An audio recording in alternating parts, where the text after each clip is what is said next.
जय श्री राधे कृष्ण। आप सभी का आपके अपने YouTube channel BK Mishra present में बहुत बहुत स्वागत है। आइए आज आप सब सुनेंगे माघ मास महात्म्य कथा में 15वें अध्याय की कथा।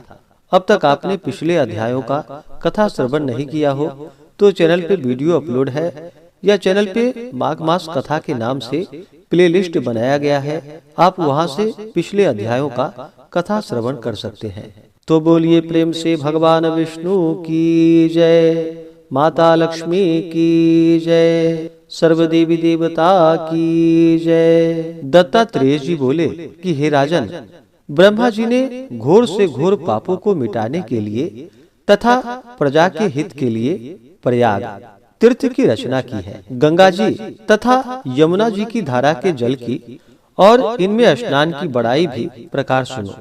ब्रह्मा जी में पुराने समय में पाप रूप पशुओं की रचना किया, सरस्वती से युक्त सफेद और काली धारा बनाई और इनके संगम पर ब्रह्मलोक की रचना की।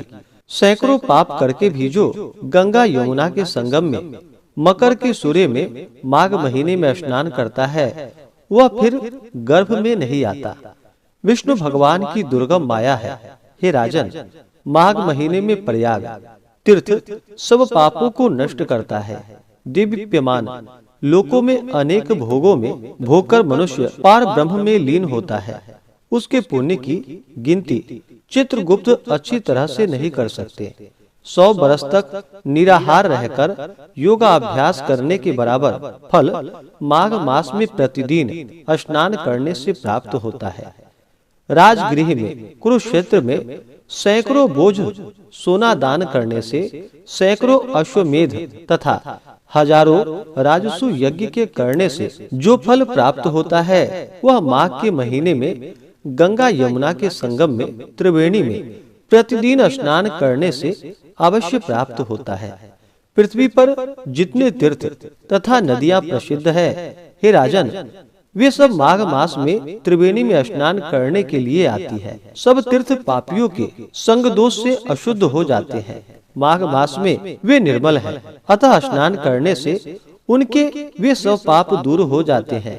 हे राजन, वाणी, मन तथा शरीर के कल्प तक जन्मों में एकत्र किए मनुष्यों के पाप गंगा यमुना के संगम में माघ महीने में 3 दिन स्नान करने से नष्ट हो जाते हैं। और जिस तरह सर्प पुरानी कीचुली छोड़ता है, उसी प्रकार मनुष्य पापों को छोड़कर स्वर्ग में जाता है। कुरुक्षेत्र में स्नान करने का 10 गुना फल वहां मिलता है, जहां पर गंगा जी विंध्य पर्वत से मिलती है। इससे भी 100 गुना फल काशी की उत्तर वाहिनी गंगा जी में, काशी से भी 100 गुना फल गंगा यमुना के संगम में, और इससे भी 1000 गुना फल जहाँ गंगा जी पश्चिम में बहती है वहाँ स्नान करने से होता है। हे राजन, वहाँ गंगा जी के दर्शन से ही ब्रह्म हत्या आदि पाप नष्ट हो जाते हैं। पश्चिम में बहने वाली गंगा जी और कालिंदी नदी के दुर्लभ संगम में माघ महीने में स्नान करने से कल्प तक किए हुए पाप नष्ट हो जाते हैं। अमृत को ही संसार में त्रिवेणी कहते हैं। माघ महीने के थोड़े समय में देवताओं को भी स्नान दुर्लभ है।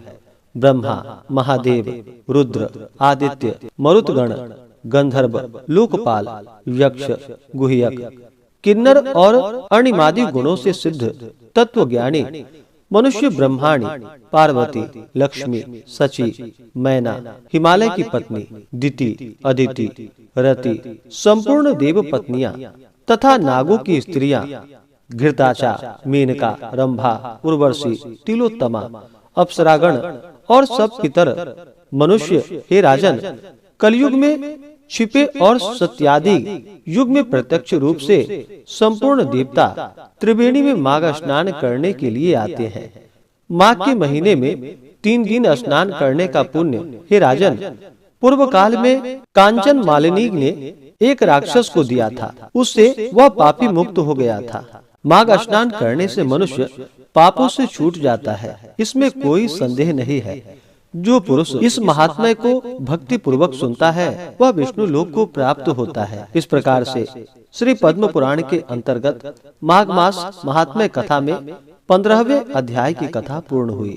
तो बोलिए प्रेम से भगवान विष्णु की जय, माता लक्ष्मी की जय, भगवान श्री कृष्ण की जय, सर्वदेवी देवता की जय। इसी प्रकार से आगे के अध्यायों को सुनने के लिए चैनल पे अगर आप पहली बार आए हैं तो चैनल को लाल बटन दबा करके सब्सक्राइब करें, साथ में बेल आइकन घंटी को दबाएं ताकि आने वाली वीडियो का नोटिफिकेशन आपको समय से मिलता रहे। वीडियो को लाइक करें, शेयर करें, सुखी रहें और स्वस्थ रहें। जय श्री राधे कृष्ण। धन्यवाद।